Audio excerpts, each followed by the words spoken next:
Bonjour à tous et bienvenue dans cette nouvelle vidéo. Alors aujourd'hui, review du jeu Rime sur la Switch. Alors, je l'ai fini. Voilà, il vient juste d'être fini il y a à peu près 30 minutes. Juste le temps pour moi de noter quelques petites idées sur les choses que je ne dois pas oublier. Alors, j'ai regardé sur jeuxvideo.com que ce jeu avait été noté 7 sur 20 sur la Switch. En sachant qu'il avait été noté évidemment le jour de sa sortie sur cette console. Le seul problème, c'est que depuis, Tequila Works a sorti une mise à jour de 3 Go, de plus de 3 Go, soit l'équivalent de la moitié du jeu initial. Donc il aurait été bien quand même que monsieur jeuxvideo.com prenne le temps de télécharger cette mise à jour énorme et de refaire un test, ou en tout cas de remettre à jour son test pour quand même changer la note. Parce que mettre 7 sur 20 à ce jeu-là, c'est scandaleux.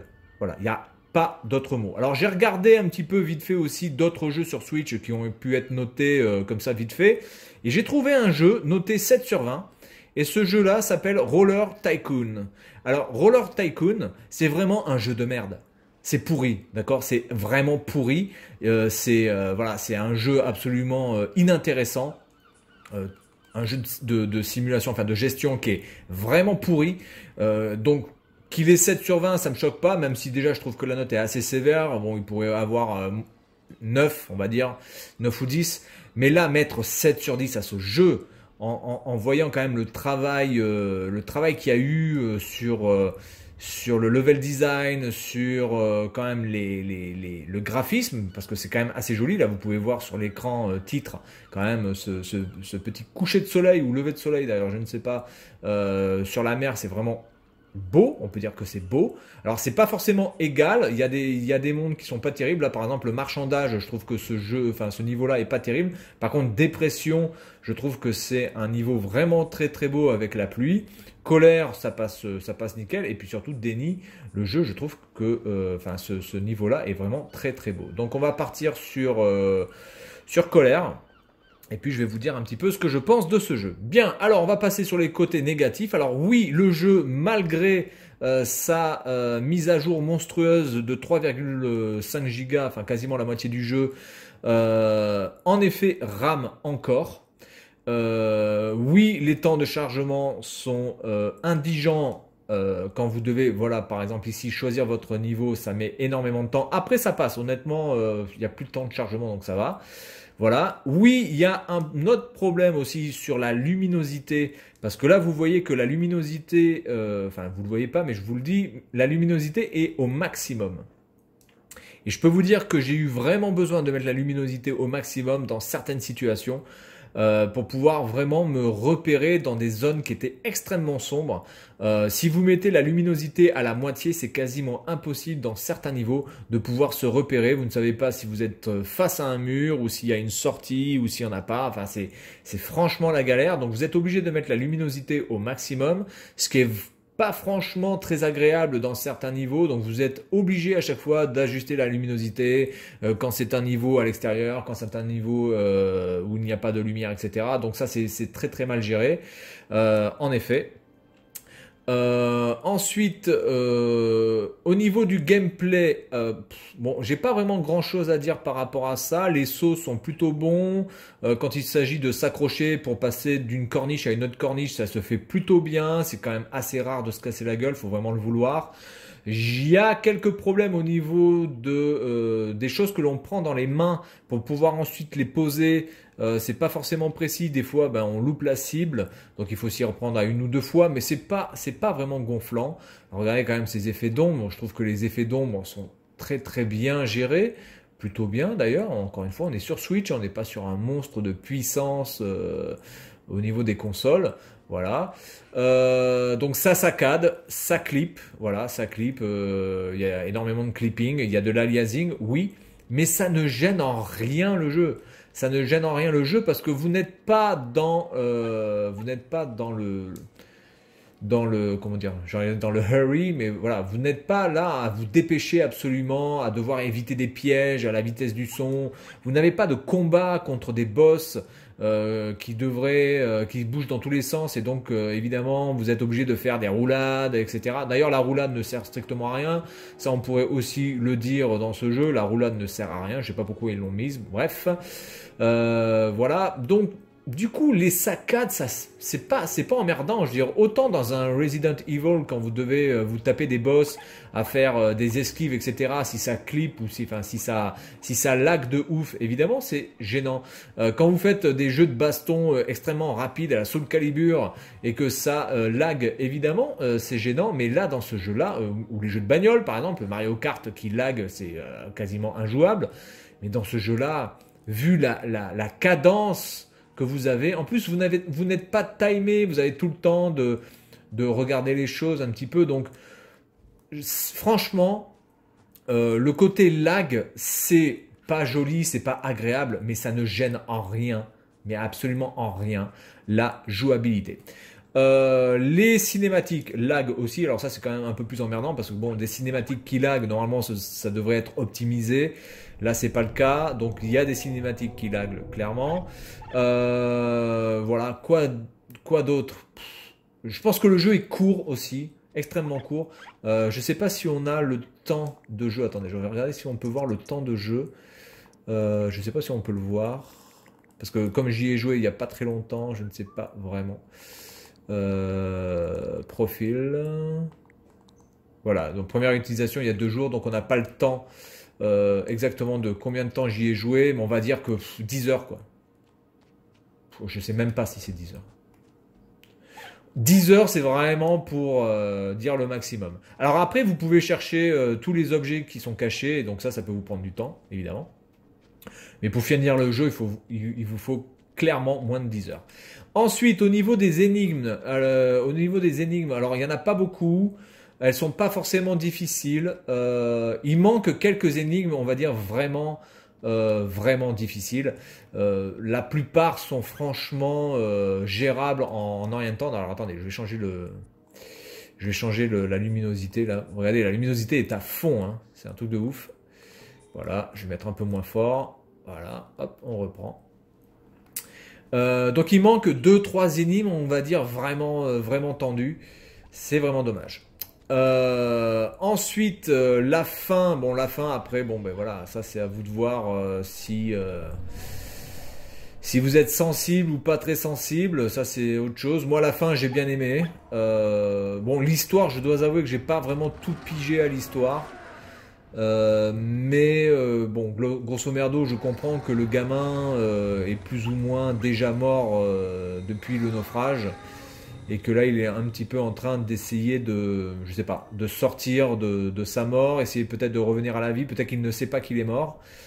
Mais son père, lui, je pense, le sait, ou en tout cas, il sait que voilà, il a disparu puisqu'ils étaient ensemble, et il sait que son fils est parti lors d'une tempête. Voilà, donc après la fin, chacun peut interpréter la fin à sa manière. Voilà, moi la fin, je trouve que la fin était pas forcément au niveau du jeu, mais c'est une bonne fin. Enfin, je veux dire, la fin est vraiment sympathique quand même. Il y a pas grand chose à lui reprocher. J'aurais aimé une meilleure fin ou une fin un peu plus écrite. Voilà. Alors ensuite, que dire d'autre? Ben, il n'y a pas grand chose d'autre à dire au niveau des défauts. Ouais, il n'y a pas de dialogue. Mais bon, en même temps, ce gamin-là n'a pas vraiment la chance de pouvoir discuter puisque bon, il est tout seul. Donc à part discuter avec le renard, qui pourrait être son animal de compagnie, je vois pas trop. Les animations sont correctes. Le gameplay, voilà, oui, c'est vrai qu'il faut que je me cache. Hop, hop, hop, hop. Voilà. Sinon, je vais me faire becter par la bestiole. Donc voilà, mais que dire? Au niveau des défauts, je pense avoir fait le tour. Voilà. Après, c'est vrai que ça manque un petit peu de combat. Là, il y a ce combat avec cette espèce d'oiseau. D'ailleurs, ils sont 3. Il faut pouvoir les annihiler les 3. Voilà. Donc ça, c'est sympa, c'est pas mal fait. Il y a pas mal de trucs à faire. Donc voilà. Donc ensuite, on va passer sur les qualités du jeu. Alors les qualités du jeu alors là, c'est pareil, les problèmes de collision. Les qualités du jeu sont quand même assez grandes, puisque c'est un jeu qui propose quand même une histoire et un univers poétique qui est clairement bien ficelé, quoi. C'est beau, c'est mignon, il y a un côté tragique tout en ayant un côté beau. Donc ça, je trouve ça, par rapport à ça, je pense qu'ils ont vraiment bien réussi leur coup. Tequila Works, l'équipe de développement, ils ont vraiment bien fait les choses. Ensuite, ça se joue très très bien. Il y a pas mal de petites choses à maîtriser qui viennent au fur et à mesure. On est rarement perdu, malgré le fait qu'il n'y ait aucune indication sur ce qu'il faut faire clairement, ou en tout cas sur les directions, parce que des fois vous êtes vraiment perdu vu le nombre assez impressionnant de chemins que l'on peut avoir. Je risque de me faire becter là, non? Hop. Donc des fois on est un petit peu perdu par l'immensité des choses, mais globalement on s'y retrouve. Voilà, on s'y retrouve.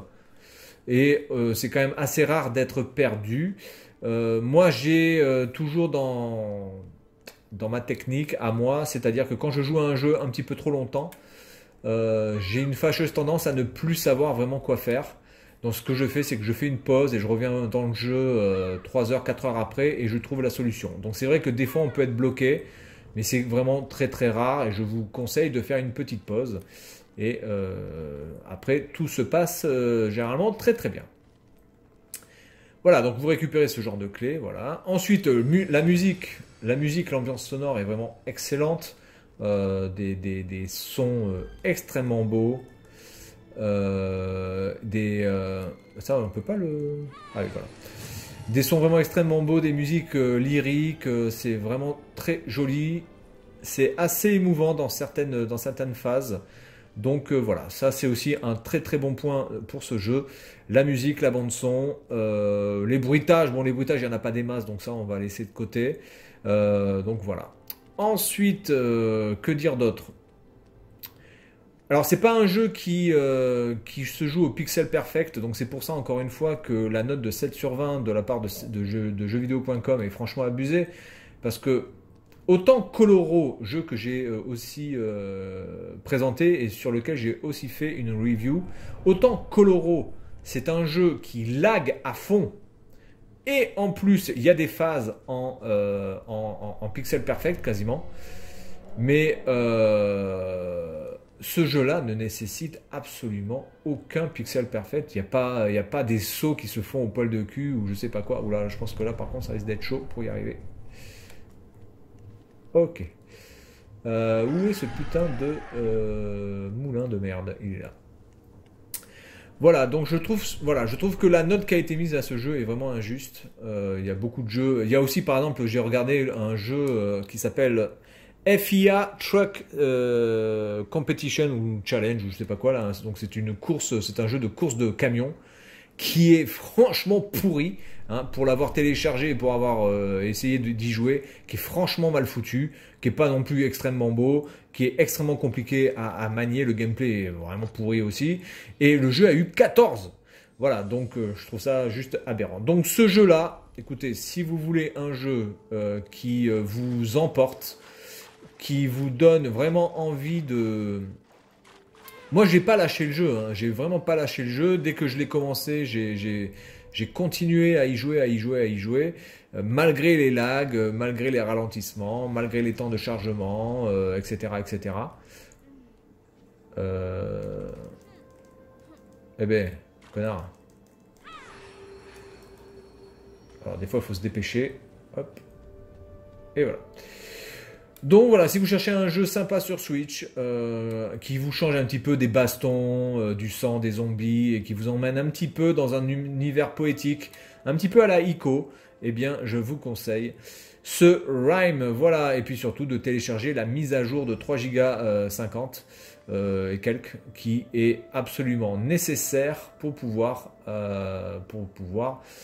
profiter quand même assez bien de ce jeu, parce que sinon je pense que sans sans la mise à jour, je pense que c'est absolument impossible de pouvoir vraiment bien jouer à ce jeu. Et du coup, là, pourquoi il descend pas? Alors, il faut peut-être que je me mette là, du coup.